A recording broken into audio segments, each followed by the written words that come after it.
No matter what FPS you play, there's always that one map that everyone remembers. The map you know every corner of, every shortcut, head glitch, and rotation. But what exactly makes a map so special that it transcends games and generations? What makes a map not just a stage for all-out warfare, but a vessel of memories that live beyond the game itself? While there are iconic maps in every genre and corner of gaming, the most popular and abundant examples of maps that stand the test of time come from the FPS genre. Nuketown, Blood Gulch, Rust, and Dust 2 are all great examples of maps that transcend the memories of their games and live on in future iterations of their respective franchises. And that's just to name a few. Maps like Firing Range, Ascension, Hijacked, or Glitch from Titanfall 2 are all praised and remembered fondly for their iconic layouts and replayability. So what is it that gives these maps the staying power that so many others lack? Well, today we're breaking down exactly what makes a multiplayer map timeless. Looking at factors like symmetry, sightlines, verticality, and overall balance. With this, we'll look for common themes between them to find out what makes a game stand the test of time. So let's get started. When it comes to maps in FPS games, two franchises automatically come to mind: Halo and Call of Duty. And with both series spanning decades and countless titles, it's no surprise that when people talk about iconic maps, these two franchises are always in the conversation. Take Halo's Ascension for example, a map famous for its wide open center, two opposing towers with strategic vantage points, and almost hidden pathways around the edges. Ascension has been remade multiple times, even rebranded as Zenith for Halo 2 Anniversary, and it's stayed in the minds of players for good reason. When looking at Ascension from a top-down view, we can see a few key design principles. First, the pathways. Ascension features three main lanes, with intermediate paths connecting them, forming a balanced loop. This looping layout is something we'll be discussing a lot in this video, as it's a critical component of great map design. Ascension's outer paths offer cover from the center, but the open middle section lets players shortcut across the map, rejoining the main loop at any point.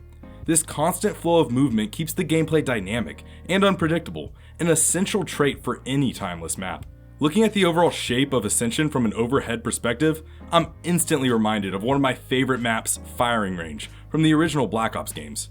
Just like Ascension, Firing Range has a clear central loop, has high towers offering open views of the center of its map, and it has three clear pathways, each with multiple offshoots. And what Firing Range lacks in Ascension's more open space design, it more than makes up for in its sightlines and verticality. The center of this map is a true battleground. You have the central tower positioned right in the middle of the map, which offers an unparalleled view, but comes with trade-offs. To reach it, players have to climb a steep ladder, exposing themselves to enemy fire from the surrounding area. Coupled with that are the two-storied open-air construction site and the shipment container-style barn, not to mention the mobile home. Each of these have clear angles and vantage points, overlooking or open to the center of the map. This arrangement of sightlines and heights, all pointing to the center of the map, leads to the outside loop of Firing Range being highly contested, with multiple skirmishes for control of the loop occurring constantly, as the design of Firing Range intentionally persuades players to use this outer loop for travel. Firing Range does a great job at encouraging movement while offering multiple options for verticality. Each pathway and obstacle is intentionally placed to give players the option of rotating for a better view wherever they are. And by making the center an intensely exposed area, many players are tempted to head near there for their share of the kills. So far, the two maps we've looked at have shared two main key elements: a contentious center and an outer loop. We've touched a little on how these elements make the gameplay more memorable, but these aren't the only ways a map can become timeless. Some maps create unforgettable experiences by breaking this mold entirely, using unexpected layouts, unique verticality, or immense themes that stick in players' minds long after they've stopped playing. For the next map, let's look at a design that obstructs its center rather than leaving it open.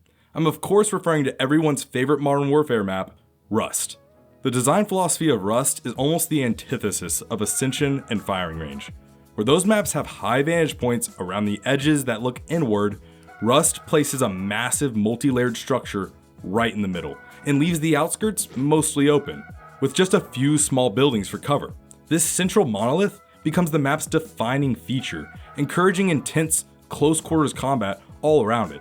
This unconventional setup not only makes Rust intensely recognizable, but also offers the fast-paced, chaotic gameplay that's earned it a place in the discussion of timeless map designs. When you look at the layout of Rust from above, you'll notice that it lacks the clearly defined pathways we've seen in Ascension and Firing Range. Yes, there's an outer loop, but it's entirely exposed, so the map's design doesn't strongly encourage players to stick to the edges. Instead, every path funnels into the center, making the massive central structure the focal point of combat. Despite this opposite approach of Rust, it achieves a similar effect to Firing Range and Ascension by creating a hotly contested center, while still allowing for smaller skirmishes around the map's edges. This design forces players to confront each other directly for control of its center, leading to the more iconic gameplay that defines Rust as one of the most intense and memorable maps in the Modern Warfare franchise. Besides the smaller size of each of these maps, there's been another recurring theme between all of them, which is the creation of a continually highly contentious center of combat. Oh, that was a mouthful. This makes sense though, as maps where all players meet in battle in a small central area with multiple angles and paths create opportunities for chaos. Whether it be killing sprees, bloodthirsties, or even nukes, each of these maps gives players a chance for constant fighting, with minimal time spent wandering around looking for the enemy. And once you notice this philosophy of a contentious center, you start to see it everywhere. Take a look at Hijack from Black Ops 2. The center is not only overlooked vertically by both sides, but also has an insane amount of avenues, offering sightlines to the middle of the map. It also offers multiple routes around the center, such as the lower levels below deck. Another example is Blood Gulch, the timeless Halo favorite, which is famous for leaving its center completely open, with only 2 other pathways to take, that each offer their own views of the center. This is another map that forces players to either avoid the center entirely or confront enemies face to face. And the most timeless map of all, the one you've probably been waiting for me to get to, Nuketown, fully commits to the theory of a chaotic center. Nuketown does away with the concept of an outer loop. There is no way through this map without risking your life in the center of absolute chaos. There are pathways, yes, but along each of these are countless sightlines and vantage points overlooking them. Nuketown forces its players to rejoice in confrontation. Its small size means that there's not many places to hide. Nowhere on the map is safe, as each building or room has multiple entries. This is the reason Nuketown has been remade so many times. Honestly, forgot about that one.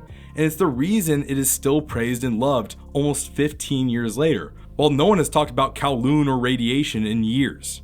Timeless maps are made when they allow players to experience the full chaos of a game. They inspire constant movement and force the players to be better. These maps inspire unique play and the total use of all game mechanics available, and because of this, their memory lasts. They are the maps where you got your first triple kill, first bloodthirsty, first kill-tacular. In the end, the chaos of their size and the intention of their design leave us with lasting memories and timeless classics. Thank you for watching. To my subscribers, I want you to know that you can still expect continual uploads every Tuesday each week, despite me missing this past week. If you're new here, consider checking out my previous video on the death of split screen. Many of the games discussed in this video are also talked about there. As always, thank you for watching. Consider leaving a like or even subscribing. I appreciate you watching, and I'll see you next week.